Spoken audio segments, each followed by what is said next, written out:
fifth grade viola players, we are working further in our book, so we're on Sound Innovations, number 31. And remember, 31 is the G major scale again, so it's actually pretty easy for you.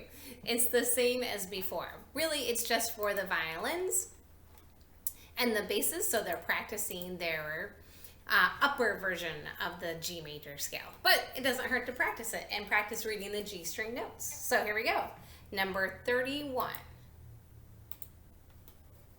G major scale again.